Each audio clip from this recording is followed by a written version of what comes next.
Welcome to study classes.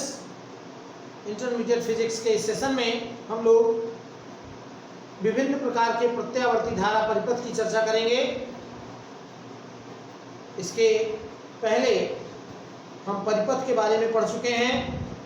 धारा और voltage के बीच कलांतर को हम जान चुके हैं। फेजर डायग्राम क्या होगा, यानी कला आरेख क्या होगा, फेजर्स क्या होते हैं, कला समंजक क्या होते हैं, इनकी चर्चा हम कर चुके हैं। तो चैनल पर बने रहिए हमारे, और हम पूरा कॉन्सेप्ट आपको क्लियर करा रहे हैं। विभिन्न प्रकार के जो प्रत्यावर्ती धारा परिपथ हैं, उनमें जो धारा और वोल्टेज के बीच कलांतर होता है, प्रत्यावर्ती विभव V और प्रत्यावर्ती धारा I के बीच कलांतर फाई का मान परिपथ की प्रकृति पर निर्भर करता है। ये समीकरण लिखा गया V बराबर V0 साइन ओमेगा टी और I बराबर I0 साइन ओमेगा टी। इस स्थिति में धारा और वोल्टेज के बीच कलांतर 0 है। तो कलांतर 0 है, फाई होगा, 90 अंश होगा, क्या होगा, ये निर्भर करता है परिपथ की प्रकृति। और परिपथ आपके 7 प्रकार के होंगे। हमने इसकी चर्चा थोड़ी सी की है। आर परिपथ, आर परिपथ मतलब जब केवल प्रतिरोध हो। एल परिपथ, सी परिपथ, और फिर एल आर परिपथ, फिर आर सी परिपथ और एल सी परिपथ। और जैसा कि आप जान रहे हैं, एक बच रहा है एल सी आर। तो ये 7 परिपथ आपको पढ़ने हैं। इनमें से एल सी आर परिपथ बहुत महत्वपूर्ण है। अब अगर हम चर्चा करें कि जब परिपथ में केवल शुद्ध प्रतिरोध हो, यानी पहले परिपथ की चर्चा करें। पहला, जब परिपथ में शुद्ध प्रतिरोध, तो जब केवल शुद्ध प्रतिरोध होगा तो धारा और वोल्टेज के बीच कलांतर 0 आएगा। देखते हैं कैसे 0। ये एक परिपथ हो गया जिसमें R है, और ये हो गया V बराबर V0 साइन ओमेगा टी। एक शुद्ध प्रतिरोध वाला परिपथ हो गया।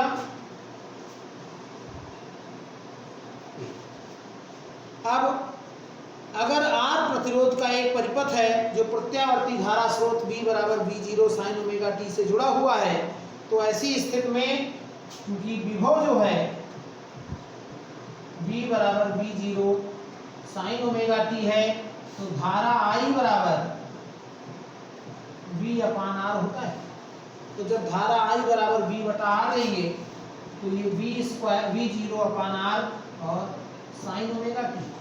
V0 अपान R जो है, इसी को हम धारा का शिखर मान I0 कह सकते हैं। तो I बराबर I0 साइन ओमेगा टी हो गया। कब हो गया? जबकि हमारे पास V बराबर V0 साइन ओमेगा टी था। माने क्या मतलब हुआ कि धारा और वोल्टेज समान कला में है, दोनों की कलाएं समान हैं, यानी धारा और वोल्टेज समान कला में है। जब धारा अधिकतम तो विभव भी अधिकतम, जब विभव शून्य तो धारा भी शून्य। यानी अगर हम इसका ग्राफ खींचें तो कुछ इस तरीके से ग्राफ मिलेगा। ये अगर हम विभव की बात करते हैं तो इसी के साथ, इसके पहले वाले लेक्चर में हम इसकी चर्चा कर चुके हैं। आप उस लेक्चर को देखकर धारा और समय और विभव और समय का ग्राफ देख सकते हैं। ये V हो गया और I हो गया, इसको हम V कह सकते हैं और इसको I कह सकते हैं। तो इस तरीके से, और इधर समय। तो इस प्रकार से हम ये देखते हैं कि ये समान कला में होंगे। माने जब विभव अधिकतम तो धारा भी अधिकतम, जब विभव शून्य तो धारा भी शून्य। और अगर इसका हम फेजर डायग्राम बनाएं तो फेजर डायग्राम कुछ इस प्रकार से बनेगा कि एक ही लाइन होगी जो विभव और धारा दोनों को इंडिकेट करेगी। यानी हम यहाँ से लिख सकते हैं, ये हो गया आपका I0 और ये हो गया आपका V0। और ये दोनों के लिए कोण जो होगा वो ओमेगा टी ही होगा, ओमेगा टी होगा। ये आपका टाइम हो जाएगा V और I। ये हमारा फेजर डायग्राम हो जाता है। तो इस तरीके से हम यहाँ पर ये कह सकते हैं ये I हो गया आपका और ये V हो गया, यानी जो शुद्ध प्रतिरोध वाला प्रत्यावर्ती धारा परिपथ होगा उसमें धारा और वोल्टेज के बीच कलांतर 0 होगा। धारा और वोल्टेज समान कला में होंगे। जब धारा अधिकतम तो विभव भी अधिकतम, जब धारा शून्य तो विभव भी शून्य, माने दोनों मान एक साथ बढ़ते हैं एक साथ घटते हैं। ये बात हुई पहले परिपथ की, जब परिपथ में केवल प्रतिरोध R होता है। अगली बात देखते हैं, जब परिपथ में शुद्ध प्रेरकत्व L है। अगर शुद्ध प्रेरकत्व है और हमने V बराबर V0 साइन ओमेगा टी से परिपथ को जोड़ दिया है, ये शुद्ध प्रेरकत्व है L, और V बराबर V0 साइन ओमेगा टी से जुड़ा हुआ है। तो जब किसी शुद्ध प्रेरकत्व वाले परिपथ में हम यानी शुद्ध प्रेरकत्व को या स्वप्रेरकत्व को या कुंडली को L प्रेरण वाली कुंडली को L स्वप्रेरकत्व वाली कुंडली को किसी प्रत्यावर्ती धारा स्रोत V बराबर V0 साइन ओमेगा टी से जोड़ते हैं तो फ्लक्स परिवर्तन होने के कारण एक प्रेरित विद्युत वाहक बल उत्पन्न होता है, और वो प्रेरित विद्युत वाहक बल जो है वो और इसका परिणामी जो होगा वो परिपथ का प्रतिरोध शून्य होने के कारण कुल परिणामी 0 हो जाएगा। क्यों 0 होगा? क्योंकि कुंडली का प्रतिरोध नगण्य है। शुद्ध प्रेरकत्व वाला परिपथ हमने चुना है, तो शुद्ध प्रेरकत्व वाला परिपथ होने के कारण प्रतिरोध शून्य है। अतः परिपथ का विभवांतर भी सदैव जो नेट विभवांतर है वो 0 होगा, यानी V और प्रेरित विद्युत वाहक बल का योग जो होगा वो शून्य होगा। V माइनस E बराबर 0। V माने V0 साइन ओमेगा टी और E माने L di/dt, यानी L di/dt equal to V0 sine omega t. और अगर इसका हम di बराबर लिखें तो V0/L और साइन ओमेगा टी dt। और अब इसका समाकलन, जब समाकलन करेंगे तो ये I हो जाएगा, ये I हो जाएगा, और यहाँ होगा V0/L साइन ओमेगा टी का इंटीग्रल होता है minus cos omega t upon omega, तो यह आ जाएगा माइनस V0/ओमेगा L और cos omega t. Cos omega t को हम लिख सकते हैं साइन 90 माइनस थीटा, और इसी को लिख सकते हैं omega L sine omega T minus π/2, और इतने को हम I0 पढ़ सकते हैं, मतलब I0 sign omega T minus π/2। क्या मतलब हुआ? I V से कला में 90 अंश पश्चगामी हो। जब धारा माने जब किसी प्रत्यावर्ती धारा परिपथ में केवल शुद्ध प्रेरकत्व होता है तो धारा वोल्टेज से कला में 90 अंश पीछे होती है। लिख देंगे धारा I V से 90 अंश पीछे हो, पश्चगामी, पश्चगामी। जब धारा पश्चगामी होगी मतलब क्या हुआ? ये L परिपथ है और L परिपथ में धारा पश्चगामी होगी। चूंकि ये V0/ओमेगा L को हमने I0 लिखा है, ओमेगा L क्या है? ओमेगा L परिपथ में प्रतिरोध होगा, में प्रतिरोध का काम करेगा, प्रतिरोध का कार्य करेगा। इसे प्रेरण प्रतिघात,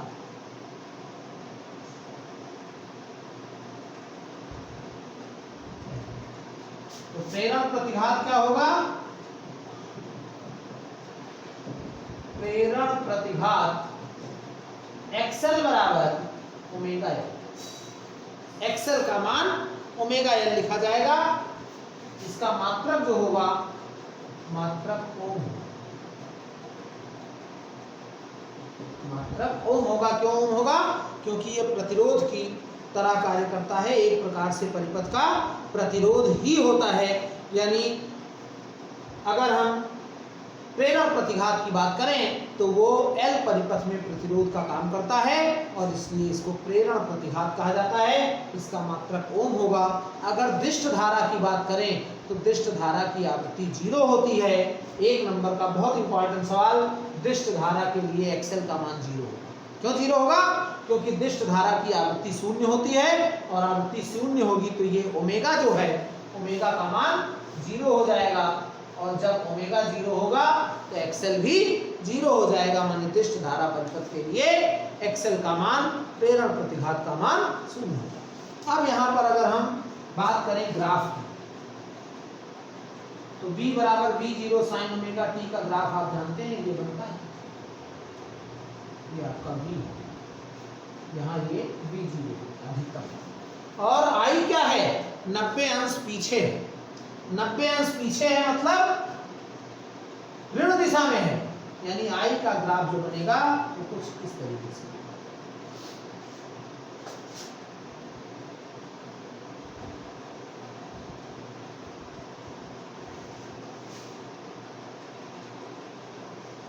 इस तरीके से आपका I का ग्राफ बनेगा।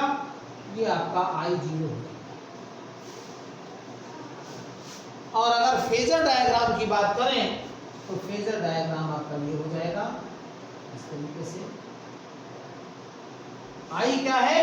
90 अंश पीछे है, माने ये V हो गया, ये I हो गया, I0 कह सकते हैं इसको। यहाँ से ये परपेंडिकुलर खींच दिया जाएगा।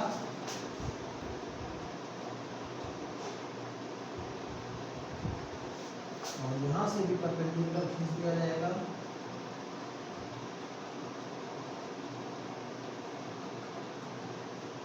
इस तरीके से फेजर डायग्राम जो आपका हो जाता है, ये मूल बिंदु हो गया, ये V0 है, ये V है, ये I है और ये आपका 90 है, ये ओमेगा टी हो गया। यानी V I से 90 अंश आगे है या I V से 90 अंश पश्चगामी है।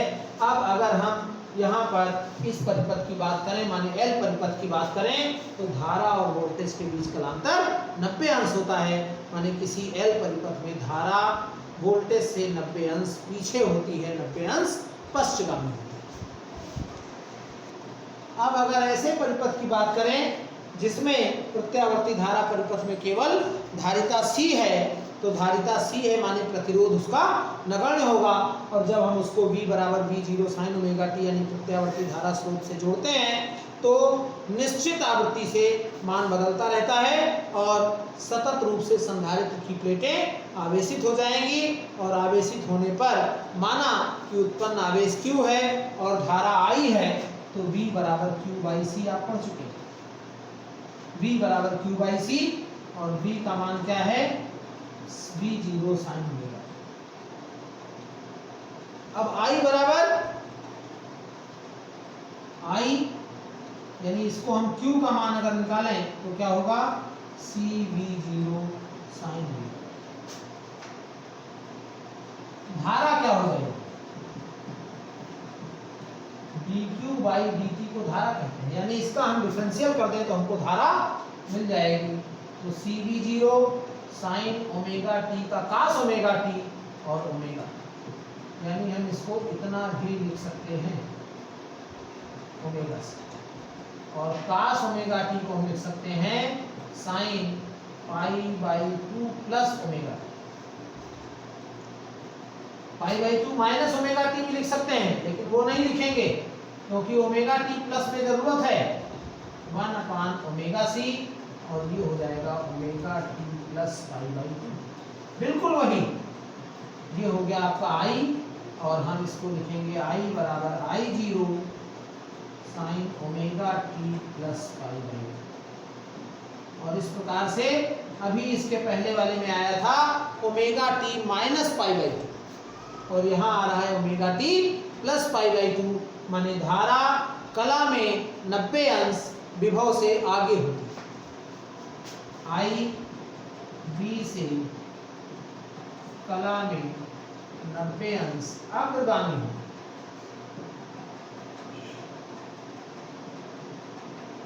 और 1/ओमेगा c क्या है? तो धारतीय प्रतिघात, धारतीय प्रतिघात है xc बराबर 1/ओमेगा c और मात्रक हो जाएगा ओम। क्यों ओम होगा? क्योंकि एक प्रकार का प्रतिरोध ये भी है। जब परिपथ में केवल प्रतिरोध धारिता होती है तो परिपथ में धारतीय प्रतिघात ही प्रतिरोध का काम करता है और इसको हम धारतीय प्रतिघात कहते हैं। xc बराबर 1/ओमेगा c। अगर दिष्ट धारा की बात करें तो दिष्ट धारा के लिए xc का मान अनंत हो जाएगा, क्योंकि ओमेगा c का मान 0 होता है। ओमेगा का मान 0 होगा क्योंकि दिष्ट धारा की आवृत्ति शून्य होती है। और इसीलिए हम ये कह सकते हैं कि अगर दिष्ट धारा की बात करें तो दिष्ट धारा की आवृत्ति शून्य होने के कारण धारतीय प्रतिघात अनंत हो जाएगी और दिष्ट धारा संधारित्र में प्रवाहित नहीं होती है। माने अगर हम इसमें दिष्ट धारा प्रवाहित करना चाहें तो दिष्ट धारा प्रवाहित नहीं की जा सकती है। क्यों नहीं की जा सकती है? क्योंकि यहाँ पर प्रतिरोध का मान अनंत हो जाएगा और अगर प्रतिरोध अनंत है, अवरोध अनंत हो गया तो धारा कैसे प्रवाहित होगी? धारा के मार्ग में जो रुकावट डालता है उसी को तो हम अवरोध कहते हैं, प्रतिरोध कहते हैं। तो यहाँ पर जब प्रतिरोध अनंत हो गया तो धारा नहीं बह सकती है, इसलिए कहते हैं कि दिष्ट धारा प्रवाहित नहीं होगी, यानी दिष्ट धारा प्रवाहित नहीं की जा सकती। अब यहाँ पर अगर हम इसके ग्राफ की बात करें कि विभव और धारा को हम प्लॉट करें एक साथ, तो चूंकि विभव का ग्राफ तो यही होगा, आप जानते हैं इस तरीके का ग्राफ होगा। ये हो गया VG, इधर आपने V प्लॉट कर दिया।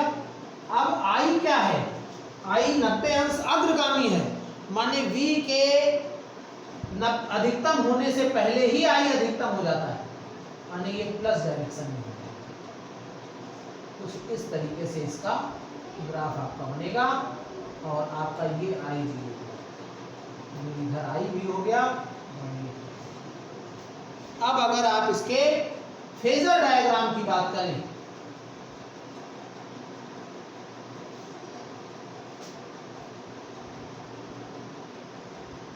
फेजर डायग्राम आपका ये हो जाएगा, ये ओमेगा टी, ये V0, ये और I की जब बात करेंगे यानी ये V हो गया और I कुछ यहाँ हो गया,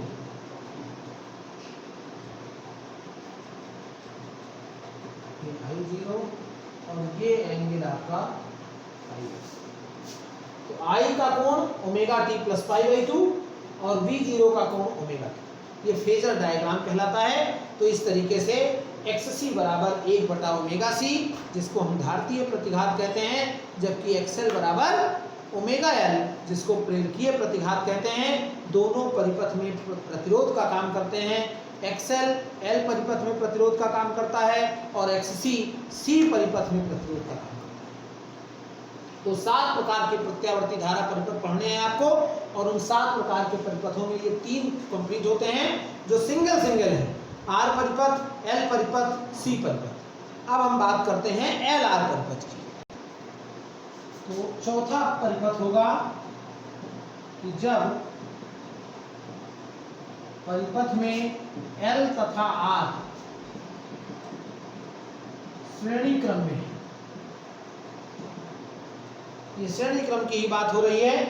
अगर परिपथ में एक प्रत्यावर्ती धारा स्रोत लगा हुआ है, V बराबर V0 साइन ओमेगा टी, और L और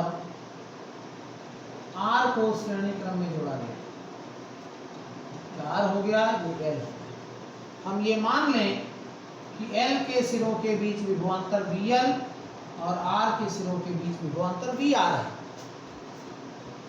तो आपने ये पढ़ा है कि वी एल आई से 90 अंश आगे होता है। अभी हम चर्चा कर रहे थे वी एल आई से 90 अंश आगे होता है और वी आर और आई के बीच कोई कोण नहीं। वी आर क्या है? आर के सिरों के बीच विभवांतर और धारा के बीच कलांतर 0 होता है, जबकि एल के सिरों के बीच विभवांतर वी एल और धारा के बीच कलांतर 90 अंश होता है और वी एल 90 अंश अग्रगामी होता है आई से, या आई 90 अंश पीछे होता है, आई 90 अंश पीछे होता है। तो ये दोनों एक ही बात है।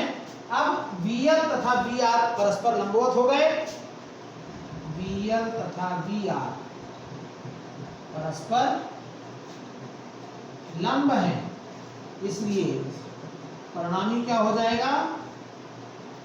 v बराबर अंडर रूट बहुधायन पाइथागोरस लग जाएगी और VL बराबर क्या होगा? आई एक्सएल। एक्सएल क्या है? प्रतिरोध, जिसको धारकीय प्रेरकीय प्रतिघात कहते हैं, और VR क्या होगा? I R. तो यहां रख देंगे, क्या होगा? आई स्क्वायर एक्सएल स्क्वायर और आई स्क्वायर आर स्क्वायर। आप आई कॉमन ले सकते हैं, एक्सएल स्क्वायर धन आर स्क्वायर। आई बटे में आ जाएगा, पहले तो अंडर रूट के बाहर आएगा, यानी क्या आ जाएगा आपके पास? v upon I equal to XL square plus v बटे आई को परिपथ की प्रतिबाधा z कहते हैं। z बराबर अंडर रूट एक्सएल स्क्वायर धन आर स्क्वायर। परिपथ में ये प्रतिरोध का काम करता है और इसको हम परिपथ की प्रतिबाधा z कहते हैं। जो परिणामी विभव होगा वो कुछ इस तरीके से, यहां पर मान लें कि आई के साथ फाई को थीटा कोण पर, आई के साथ थीटा कोण पर है, तो इस तरीके से थीटा कोण या फाई कोण कुछ भी माने, अगर ये धारा और वोल्टेज के बीच कलांतर को चूंकि फाई मानते हैं तो फाई ही मान लीजिए, तो ये z हो गया अंडर रूट एक्सएल स्क्वायर धन आर स्क्वायर और z का मात्रक क्या हो जाएगा? ओम। क्यों ओम होगा? ये सब प्रतिरोध का काम करते हैं, ये सब एक तरीके के प्रतिरोध ही हैं। यदि V आई के साथ फाई कोण पर है तो tan फाई क्या होगा? tan फाई माने लंब बटे आधार, VL बटे VR। VL माने आई एक्सएल और आई आर, यानी एक्सएल अपान आर। यानी जो फाई है, फाई कोण अग्रगामी है। कौन? जब परिपथ में, प्रत्यावर्ती धारा परिपथ में प्रेरकत्व L तथा प्रतिरोध R होता है तो धारा तथा वोल्टेज के बीच कलांतर फाई होता है और विभव धारा I से फाई कोण अग्रगामी होता है। विभव धारा I से फाई कोण अग्रगामी होगा। अगर आप इसका समीकरण लिखना चाहते हैं तो V बराबर V0 sin ओमेगा t है, अगर तो I बराबर I0 sin omega t minus phi, और इस तरीके से आप इसको लिख सकते हैं। इसकी कोई फिलहाल जरूरत नहीं है।